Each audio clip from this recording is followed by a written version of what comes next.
All right, now why isn't it uniformly convergent? What do you have to do? You have to find a capital N that works for everybody. So how do we sort of disqualify that from happening? We would like to show that if you pick a capital N, we'll just get closer and closer and closer to 1 until we defeat your N. How would that be? Can we do that? Would that do it? Would that show that it's no longer uniformly convergent? It would, wouldn't it? The whole idea is I can go out far enough with the N's so that at any point in the half-open interval 0, 1, if I take the point to be a power greater than that N, I can get below any preassigned epsilon. I'm claiming that if you say that that can happen, I will defeat you by going closer to 1. I can become arbitrarily close to 1 and push your N. You can see it in this formula here. Whatever N you give me, I'll just take a step over until I get above it. You can see it from this. You see that, Cindy? If you claim, there's a given epsilon, fix it, nail it down for all time. Now, on the half-open interval, closed at 0, open at 1. If you tell me there's an N of epsilon that works for every point in the interval, so if I take the point to a power higher than this N, I'll be lower than epsilon, I will say to you, fine, I will take your N and defeat it, because ln epsilon is fixed. Remember, epsilon's nailed down. I will just get really, really close to 1. That means the natural log gets really, really close to 0 from the negative side, because this is negative to begin with, so the whole thing's positive. So capital N, I can make as large as I want. That would be the required N to get within epsilon of 0 at that Y. So no matter what you do, I can defeat you by moving to the right. See? So, sorry, not uniformly convergent. If we gave your 10 at 0.9, I was thinking in terms of Y is 100 still arbitrarily small. Yeah. Yeah. I guess then you could do a expansion of 1 minus delta. Barn, use that somehow, get an expression in terms of delta that will show you how far you have to do it. I think this formula does it for me right here. Oh yeah, it does it for me. I can see it from that. I can see it from that. Here's another one. See if you can do this. Don't try this at all. No, really do try this. What about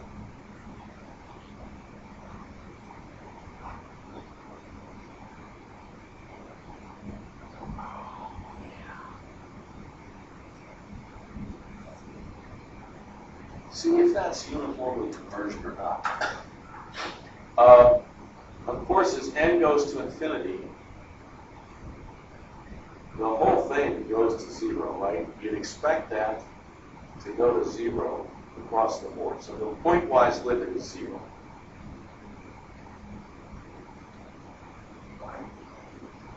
Except at 0, where the limit is 1.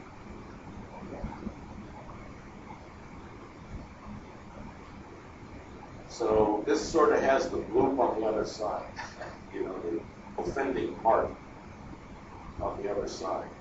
So these things go squashing down, but the sort of x equals 0 is always 1 for these things. So see if you can convince yourself that that's not. It's not. Like that. Better make it a little fancier.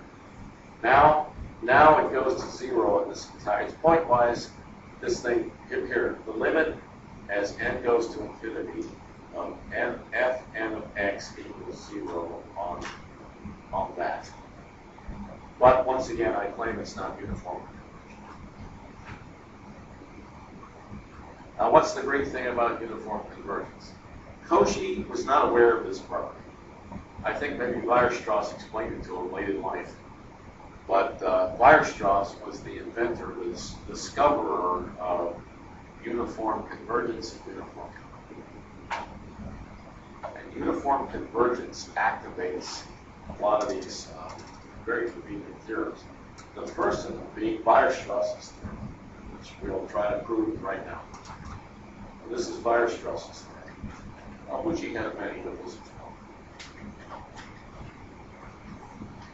well. If Fn of x is continuous on AB, and lim n goes to infinity, Fn of x equals f of x, and Fn converges uniformly to f, then what do you suppose? What would be a great conclusion? F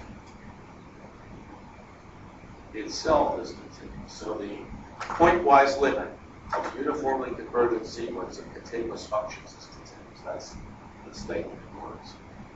Pointwise limit of a sequence of continuous functions is continuous. Right? Okay.